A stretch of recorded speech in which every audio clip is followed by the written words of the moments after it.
I was with Ray Charles, and he awed me with his songs. It was way back in the 50s when we heard him every day, and he helped me out with love and songs, and his music showed the way. And when he sang Your Cheatin' Heart and Georgia on My Mind, it really tore my heart out to know that he was blind. But he saw more than you and I as he walked life's bumpy road. And that's okay. Take a minute. It'll come.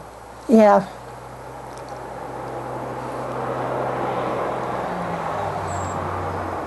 Let's see, as he walked life's bumpy road. And he sang away his load. He poured his heart and soul out as he pounded on his keys. And when he sang religious songs, it put me on my knees. You're up there with the angels now. I know they're glad you came, but Ray, we'll always miss you, and our world won't be the same. Wow. Do mine. Michael. You really want me to? Yeah. Sure. Okay. I had What is to. this? This is called From Band, and we had to write a resume for him for some geological work he was doing for a Canadian mining firm. And because he never went to school, he got a little bit uptight when it was time to write something. And he was bugging me to get the resume done. And so he said, "Did you write anything?" And I said, "Yeah, I wrote, I was raised near Old Death Valley, one hill over from Blue-Eyed Sally." He said, "You didn't really write that, did you?" And I went, "No, I'm just teasing you, honey. Don't be so serious." Yeah. So he went to watch TV again, and when the next commercial came on, a poem had come to me, and I'd written it down. And he told me that I couldn't have written the poem in that length of time, but I did. Okay, here it is. Bury me up on the Oregon Bell, light some dynamite and run like hell. Then, my dear wife, please wait 3 years. Then go to the mine and dry your tears, and pick up a shovel and dig so bold, for my bones will return to solid gold. And no one knows just what we've done to make that mountain admit we've won. And honestly, my dearest honey, I really need to make some money, so I have to go there every day. 'Cause I was raised near Old Death Valley, one hill over from Blue-Eyed Sally, but I never got to socialize. 'Cause life was cruel, and there was no school, and the food I got was just what I shot. I wanted a radio, wanted a wife, a lawn,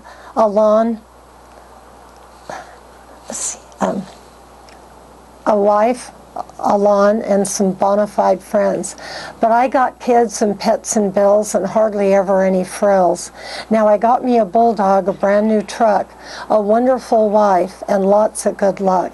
Mining partners at number 4, adventures and happiness galore. Okay. Wow.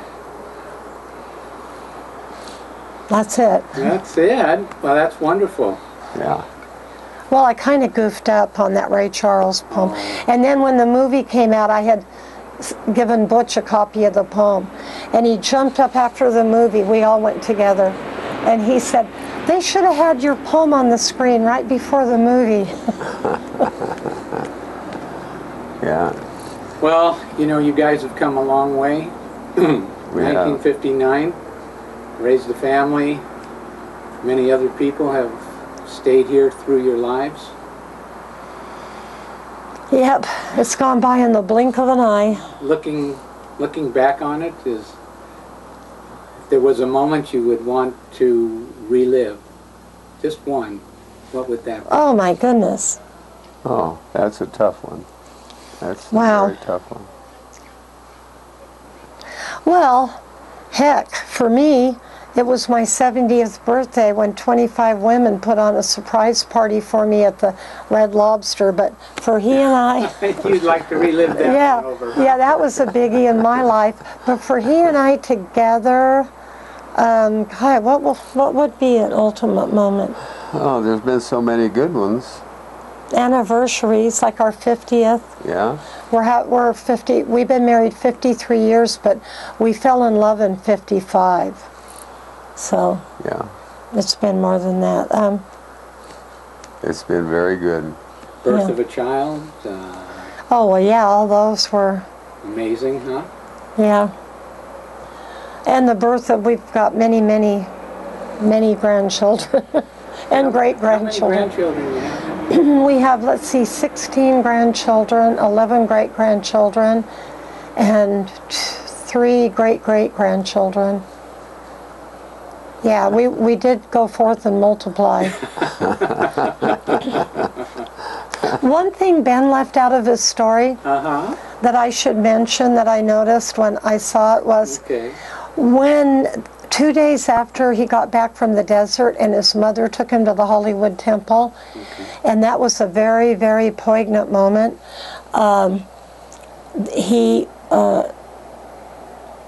Yeah, we didn't talk about that moment when you had heard the opera singer. His feet were black and he had calluses 2 inches thick, and he didn't have any proper clothing, and neither did his mother. And she tried to make him wear some huaraches, and he said they were girl shoes and he wouldn't wear them. And his mother was crying.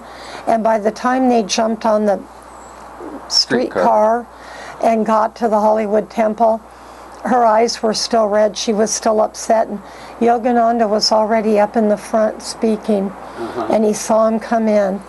And he had given Ben a very, very loving look when Ben was 2.5 that Ben never forgot. Ben remembers everything. He has a really good memory, and he was happy to see that Yogananda still looked at him that way. And so after almost an hour of sitting there, he wasn't used to sitting still, and he asked when everybody left, and a lot of people were standing around waiting to speak with Master, and Ben, finally, his mother and Yogananda were talking. They hadn't seen one another for a little over 10 years. And so I think, well, Ben was 2.5 when he had last seen Yogananda at the spot where Encinitas would eventually be built. It wasn't there then. But there was... Ben asked if he could go out, walk around, and Yogananda told him he could. And as he started out, an opera singer started singing in a brick building right behind. Ben had never heard music like that. He was totally enthralled. And he stood out there, walked around, and listened to that lady stood just a little ways back from the window and sang. The funny thing is, years later, Ben and I went to the Hollywood Temple, and we were with a friend that led the way up to sit down for the service, and we sat in the exact same spot where Ben and his mother had sat all those years ago. Wow. Now the chairs were different. And yeah, But we the sat in facade, everything was different, but we sat in the same spot. Yeah. And That was the first time you ever heard opera in your life? Yes. well, What was that yeah. like for you? It was so beautiful that, you know, I was just totally consumed in it. You know, I just went, wow. This lady, I never seen her, but I thought to myself that she must be a very beautiful lady because her voice was very pretty. Wow. And I remember it so well. I can still see it today. Yeah. Well, the two of you have obviously been intertwined with Yogananda from a very long time ago. We kind of went over that story. But if there was a message that the two of you would want to say to him about him and his life, or how he's worked for you or you've worked for him, and if he was sitting here in that chair, you know, just what would the two of you like to say to him? Well, you know, after thinking about it yesterday when you asked me that question, and I've pondered on it since then, and he's had presence in our life. And I feel guided by him. I always have for years now. And I think I would tell him, thank you. Thank you so much for protecting us and our families. Yeah, I think that's what I'd say. And I'd say you were right. The greatest thing you'll ever learn is to love and be loved in return. Yeah. And Yeah, we've ironically. We've always loved each other. Yeah, ironically so, after what comes out of everything. Yeah, we got the message, and we got it right. Yeah. That's wonderful. Let me come over so that I can get in the picture here with you guys. and tell you, it was a wonderful couple of days.